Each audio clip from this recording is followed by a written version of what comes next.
con atención lo que dice Andrés Vivanco. ¿Fue o no fue un atentado para usted? Bueno, lo que se puede afirmar, sin lugar a dudas, es que hubo este camión que se estrelló contra la vereda del frente de la casa del presidente. Eso es indudable. Y hay elementos para suponer que el chofer quería apuntarle a la casa del presidente. ¿Cuáles son hasta ahora las condiciones mentales? ¿Qué elementos tiene? El sujeto presenta un suceso psicótico de tinte paranoide. Estamos hablando recién sobre la comparación con el atentado a Kennedy. Digo, ¿por qué se ríe? No, porque es un caso del presidente de Estados Unidos, ¿no es cierto? Que nunca se supo con certeza quién organizó ese atentado. Acá pero había un indicio de complot, ¿no? No de un loco suelto. Acá no tenemos indicios de que es un complot. A ver, es interesante, ¿no? Es interesante porque está descartando, por un lado, la existencia de un complot, pero por otro lado ratificando que este hombre no estaba muy equilibrado, no estaba en sus cabales. Claro, lo que pasa es que en medio de esto, en el gobierno, tanto a través del ministro como a través del presidente, se decía que aquí sí había una suerte de conspiración. Primer indicio, está claro que no es el atentado a Kennedy, ¿no? Sin ninguna duda. Segundo indicio, ¿vos te acordás que se había hablado del croquis y que parecía un elemento decisivo en la causa? Si mal no recuerdo, el ministro Aníbal Fernández habló del croquis. Sí, señor. Dijo que como elemento fundamental para sospechar que no solo había un atentado, sino que esto tenía una vinculación política con el conflicto social, fue el croquis. Bueno, ¿qué pasó acá? Esto parece muy gracioso, ¿no? Pero no es gracioso. En realidad toda la trama parece graciosa. Ahora se van a enterar por qué.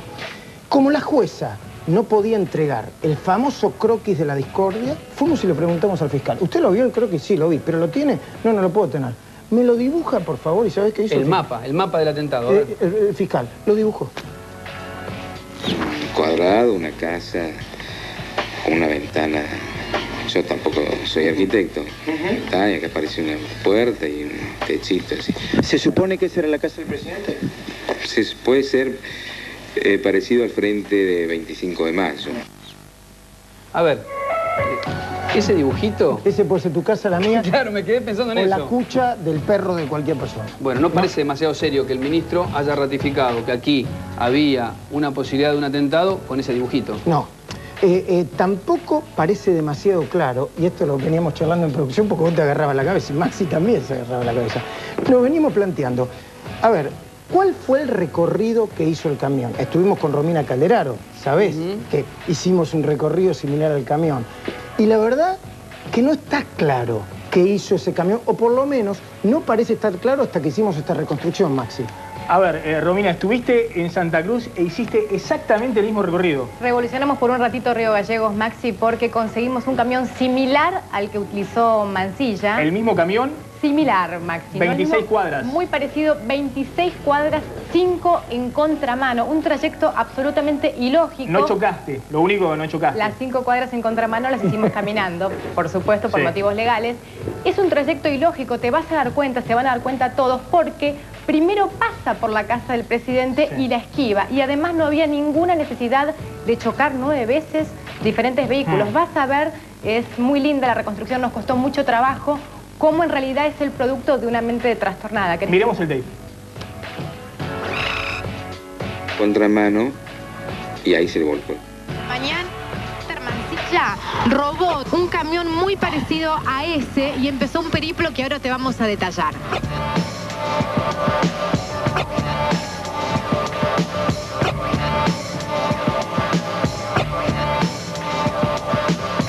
Estamos haciendo el mismo recorrido que hizo Walter Mansilla la mañana, en que decidió embestir con un camión Scania frente a la casa del presidente. Estamos yendo por la calle Santiago del Estero en este momento. La primera colisión se va a producir en la calle Maipú. Acá se produce la primera colisión de Walter Mansilla a bordo de un Scania que robó del supermercado Hipertehuelche.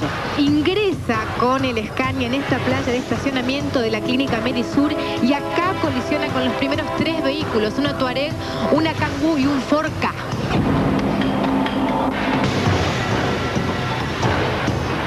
Después de la primera colisión, Mansilla siguió su recorrido por la calle Maipú y pasó por la casa del presidente Néstor Kirchner, que es lo que estamos viendo ahora. Él sigue el recorrido pero en esa oportunidad decide no volcar el Scania contra la casa del presidente, la pasa de largo. Sigue Tajaniano, que es esta calle que nos estamos cruzando, y acá dobla, produciendo una nueva colisión de vehículos. Chocó con un Escort y con un Renault 19.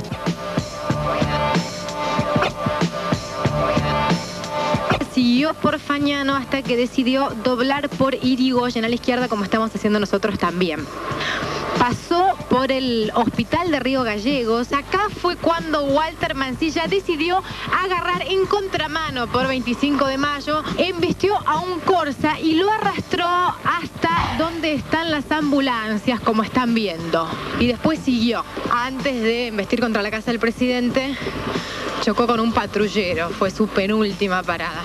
Estamos en la intersección de Mariano Moreno y 25 de mayo. Walter Mansilla venía en contramano y acá chocó con una camioneta Ford Ranger. Estamos en el tramo final. A esta altura él pega una frenada, dobla a derecha, muerde el cordón y vuelca. Dicen los que saben de camiones que Walter Mansilla dobló tarde, dobló a esta altura, mordió el cordón y ahí fue donde volcó y terminó estampado contra ese poste.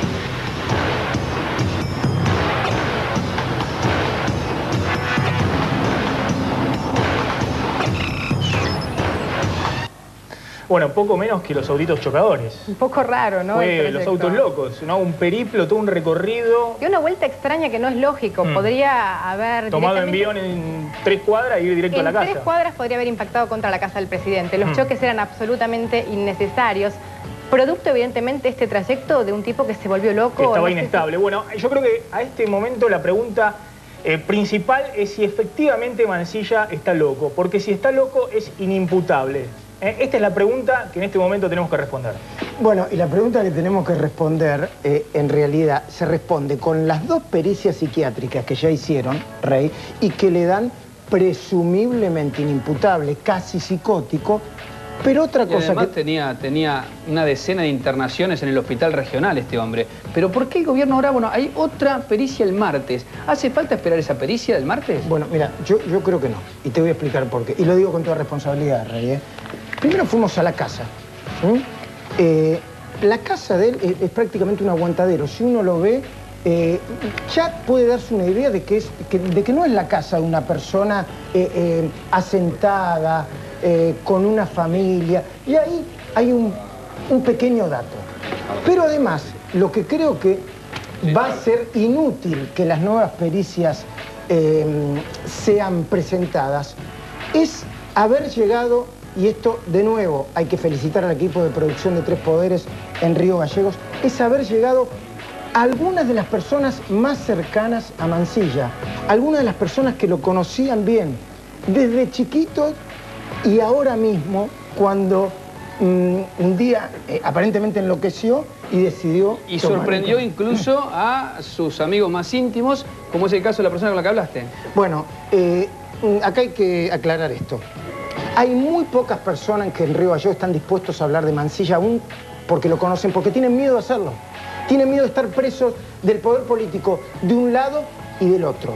La persona con la que hablamos, un amigo de la infancia de Mansilla, también tenía miedo, pero finalmente Julio César González eligió la verdad. Presten atención a este testimonio, vale la pena.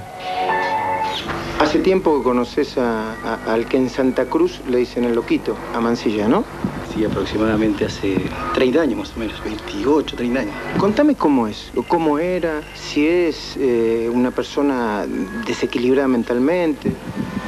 Sí, a nivel científico no podría decirte, pero a simple expresión, así a simple vista, era especial a todo el resto. ¿Recordás alguna anécdota? Sí, locuras que solamente podía hacer él con la edad que teníamos, entre 7 y 8 años, como carnear un perro. Cuando carneó ese perro, ¿lo carneó porque sí o qué hizo?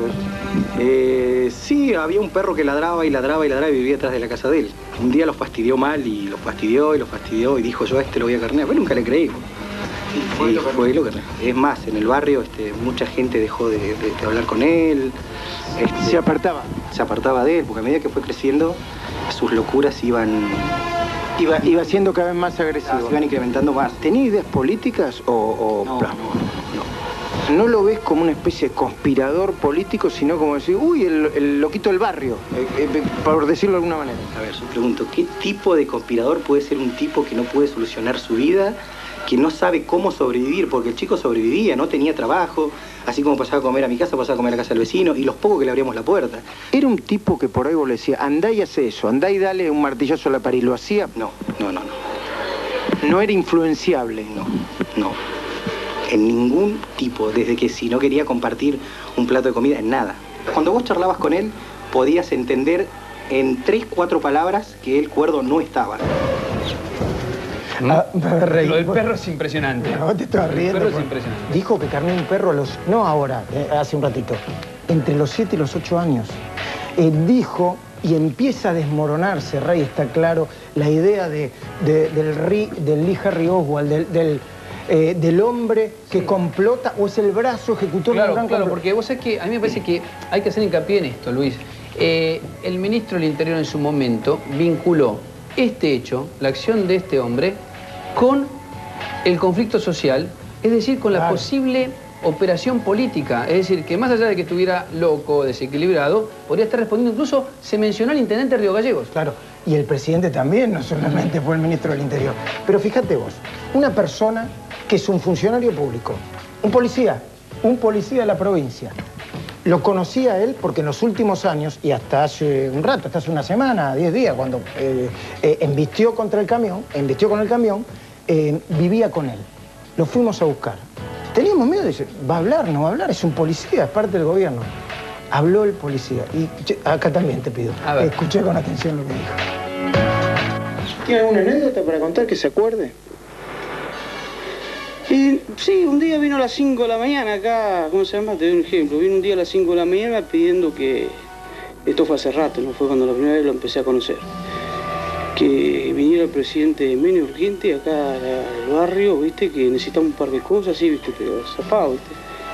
¿Que viniera Menem al barrio? Sí, urgente. Después, bueno, yo sé que... ¿Usted qué le decía? ¿Se lo pedía usted, que era la autoridad? No, le digo, hacé una cosa, le digo yo, ¿viste? Hablándole bien. Le digo, Mancilla, andá a tu casa, andá a dormir, hacé algo, le digo, pero no jodás, le digo, andate, le digo.